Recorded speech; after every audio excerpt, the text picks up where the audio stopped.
আসসালামু আলাইকুম। মনে এক তীব্র যন্ত্রণা এবং দুঃখ নিয়ে আজ আপনাদের সকলের সামনে উপস্থিত হয়েছে।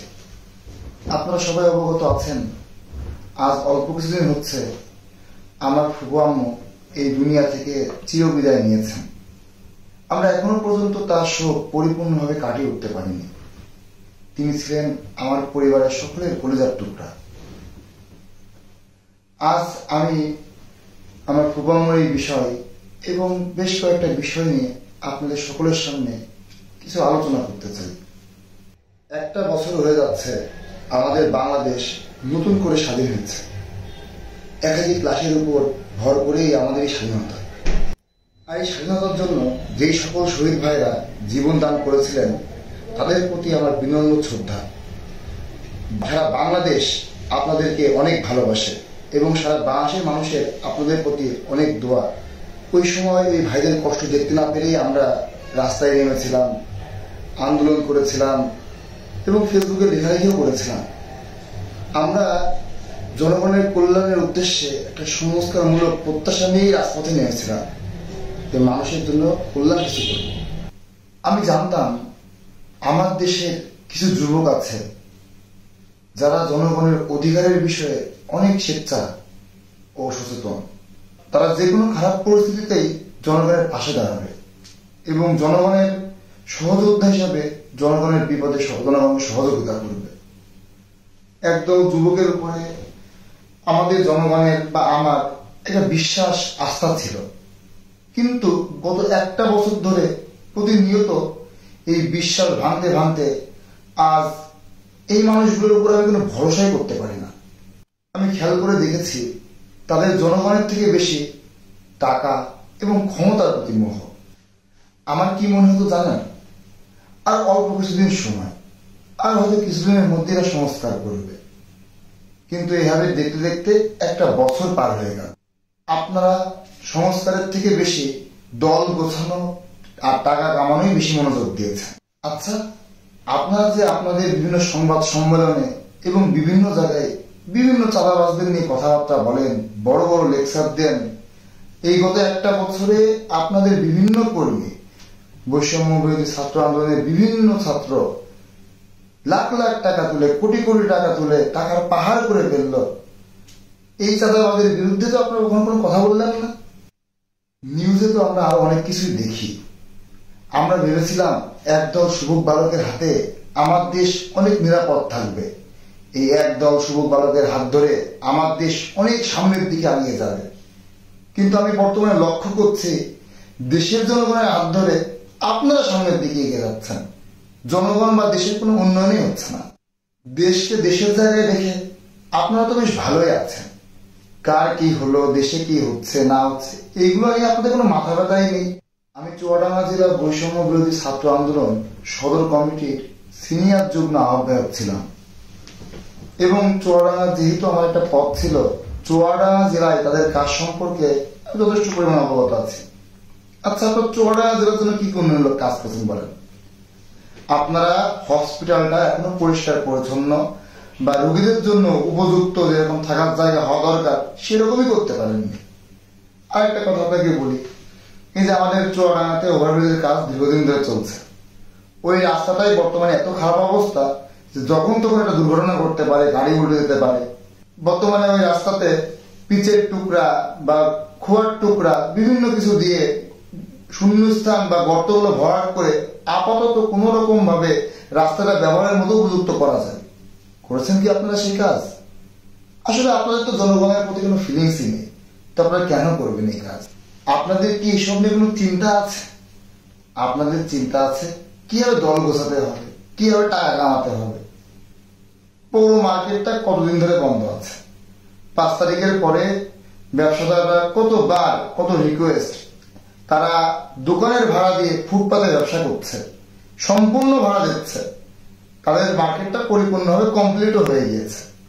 আপনারা কি এখনো পর্যন্ত তাদেরকে মার্কেটের দোকানে বসিয়ে দিতে পেরেছেন? ওই ফুটপাতে দাঁড়িয়ে দাঁড়িয়ে কতগুলো বাচ্চা প্রতিনিয়ত খাতা কিনছে, কলম কিনছে, বিভিন্ন ধরনের ইনস্ট্রুমেন্ট কিনছে। আচ্ছা, ওই জায়গাটায় যেভাবে রানিং গাড়ি আসে, যদি একটা বাচ্চার কোনো দুর্ঘটনা ঘটে সেই ড্রাইভার কি আপনারা নেবেন? আজকে আপনাদের গাফিলতির কারণে ওই দোকানগুলো নির্দিষ্ট জায়গায় এখনো পর্যন্ত অবস্থান পায়নি। আর যখন কোনো ভুল হবে তখন আপনারা বলবেন এই কর্তৃপক্ষের দোষ, এই অধিদপ্তরের দোষ। আপনাদের তো কোনো দোষই নেই, আপনাদের তো কোনো দায়িত্বই নেই, তাই না বলেন? এই যে সিভিল সার্জনের পরীক্ষার বিষয় নিয়ে কিছুদিন আগে আপনারা ফেসবুকে পোস্ট করেছেন। কি পোস্ট করেছেন? যে সিভিল সার্জনের পরীক্ষায় দুর্নীতি হয়েছে। ভাই আপনাদের বলতে চাই যে ইউনুসকে নিয়ে এসেছে কে ভাই? আপনারাই তো তাকে সিলেক্ট করলেন, আলোচনা করলেন, অনেক আলোচনার মাধ্যমে আপনারা উপদেষ্টা প্যানেল একটা নির্বাচন করলেন এবং তাদের হাতে দেশের দায়িত্বও দিলেন। আজ আপনাদের হাতে দেশের সম্পূর্ণ দায়িত্ব, সম্পূর্ণ ক্ষমতা আপনাদের হাতে। আপনাদের হাতে দেশ থাকা সত্ত্বেও আজকে আপনি বলছেন কি এই পরীক্ষায় এই দুর্নীতি হচ্ছে, সেই পরীক্ষায় সেই দুর্নীতি হচ্ছে। আপনারা যে দেশটা ভালোভাবে চালাতে পারবেন না তার সব থেকে বড় উদাহরণ কি জানেন তো? এই দুর্নীতি পরীক্ষা হচ্ছে এটাই। আপনাদের ফেসবুকে পোস্ট আপনারা নিজেরাই বলেছেন আপনারা একটা পরীক্ষার দুর্নীতি আটকাতে পারছেন না, তো আপনার দেশের দুর্নীতি কেউ থামাবেন বলেন? কোন উত্তর আছে আপনাদের কাছে? আবার আমাদের চুয়াডাঙ্গাতে এমন বেশ একটা ড্রেনও আছে যেখানে যখন অতিরিক্ত বৃষ্টি হয় রাস্তায় পানি আটকে যায়, ড্রেন দিয়ে পানি যায় না এবং স্ল্যাবগুলো ঢেকে যায়। ভাই সেই স্ল্যাবগুলোর অবস্থা কয়েকটা জায়গায় স্ল্যাব নেই এবং কিছু স্ল্যাব ভাঙা।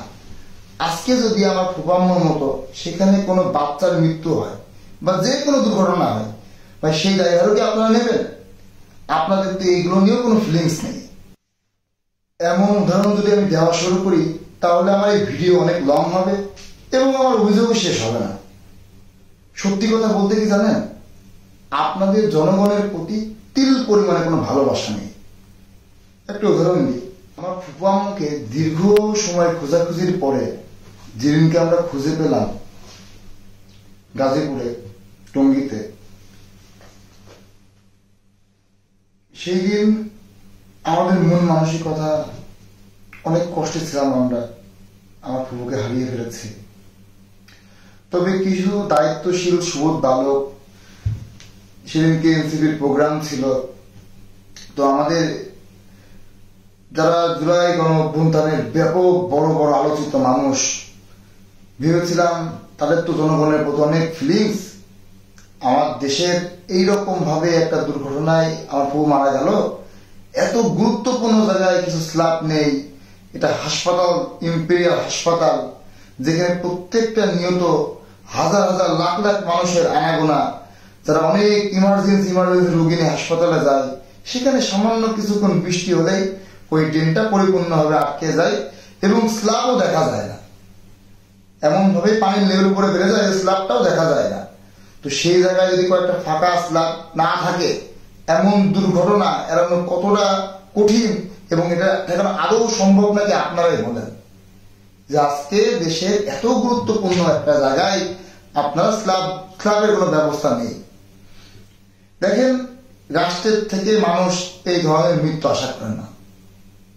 এটা বাংলাদেশের বর্তমান দুর্নীতি এবং কিছু কিছু অধিদপ্তরের এমন বড় মিস্টেক, যার কারণে প্রত্যেক নিয়ত এমন অস্বাভাবিক মৃত্যু হতেই আছে।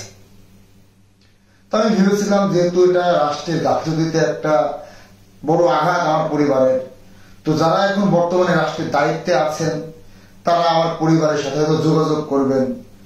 এবং যেহেতু আমি চুয়াডাঙ্গা বৈষম্য বিরোধী ছাত্র আন্দোলনের সদর কমিটির সিনিয়র যুগ্ম আহ্বায়ক, সেহেতু আমি আশাই করেছিলাম যেহেতু তাদেরই আমি লোক, তারা আমার সাথে যোগাযোগ করবে। কিন্তু দেখেন, সেদিনকে তারা তাদের প্রোগ্রাম এবং দল গোছানোর জন্য এতটাই ব্যস্ত ছিলেন যে তারা আমার সাথে যোগাযোগের সময় পায়নি, অথবা তারা জানতেনই না যে দেশে এত ভয়ানক একটা পরিস্থিতি হয়ে যাচ্ছে। তাদের থেকে আমি এরকম আচরণ একদমই আশা করেছিলাম না। আজ তাদের মানুষ হয়ে তারা আমার পাশে দাঁড়াতে পারেনি। তারা সাধারণ জনগণের পাশে কেমন দাঁড়াবে আমার ভালোই বোঝা হয়ে গিয়েছে। সাধারণ জনগণের এখন বোঝার সময় এসেছে। এরা আওয়ামী লীগ নিষিদ্ধের ঘোষণা সংবাদ সম্মেলনে দেয় এবং তৃণমূল পর্যায়ে এসে সেই আওয়ামী লীগের দোসরদেরকেই তারা নিজেদের দলের কর্মী বানিয়ে তাদের টাকায় দলের বিভিন্ন ধরনের কার্যক্রম চালিয়ে থাকে। এবং বর্তমানে দেশের বিভিন্ন জেলাতে এই সেম সমস্যা, যে এনসিপি গঠন হচ্ছে পূর্ববর্তী আওয়ামী লীগের দোসরদের দিয়ে, এবং তাদের টাকায় তারা দল চালাচ্ছে। এই রকম অ্যাটিটিউড বা এইরকম কাজ অন্তত এনসিপির কাছ থেকে এই জনগণ কখনোই আশা করেছিল না। মেমো খারামির সব থেকে বড় উদাহরণ এরা উপরে ব্যাপক ব্যাপক লেকচার দেবে, আর পেছনে পেছনে দোসরদের সাথে বিড়ি আড্ডা দিয়ে তাদেরই ব্যাকআপ দেবে, তাদেরই সাপোর্ট দেবে, তাদেরকে নিজের দলের কর্মী বানাবে। আহারে জীবন, কত কিছুই দেখে ফেললাম। মামলা, ব্যবসা, 2018 সালের ঘটনাকে 24-এর ঘটনা বানিয়ে দেওয়া, এবং মমতাজের গানের সুরে সুরে বিদেশ ঘুরে আসা, আর কত কিছু আপনার দেখাবেন বলেন তিনি। আরো অনেক কথাই আছে, সেই কথাগুলো আর বলতে চাচ্ছি না। গত একটা বছর ধরে অনেক অপেক্ষা করলাম আপনাদের সংস্কারের, এবং একটা বছর পরে আমি বুঝে ফেলেছি এই সংস্কার আপনাদের দিয়ে হবে না। আপনারা সবাই নিজেদের জীবন সংস্কারের জন্যই বেশি ব্যস্ত, এবং আপনাদের উপর তো অনেক আগেই নষ্ট হয়ে গিয়েছে। এবং আজকে আমি অফিসিয়াল ভাবে ডিক্লেয়ার দিচ্ছি, আমি বৈষম্য বিরোধী ছাত্র আন্দোলনের কোনো কর্মকাণ্ডের সাথে জড়িত না, এবং বৈষম্য বিরোধী ছাত্র আন্দোলন এবং আমার কোনো সম্পর্ক আর নেই। তাদের সাথে আমার নীতির অনেক পার্থক্য, এবং তাদের সাথে আমার চিন্তাধারার কোনোদিনই মিল হবে না। এরা দেশটাকে উল্টো ধ্বংস করে দিচ্ছে, এবং তাদের হাতে আমার দেশ কখনোই নিরাপদ না। তাদের কাছে আজকে দিনে দেশ পরিচালনার দায়িত্ব দেওয়া মানে শিয়ালের কাছে মুরগির খুশানি দেওয়া। আমার ফুফামুর জন্য সবাই দোয়া করবেন, আল্লাহ তাআলা তাকে জান্নাতুল ফিরদাউস নসিব করুন, এবং আপনারা দ্রুত নির্বাচন দেন। দেশ চালানো কোনো চোর বাটপারের কাজ না।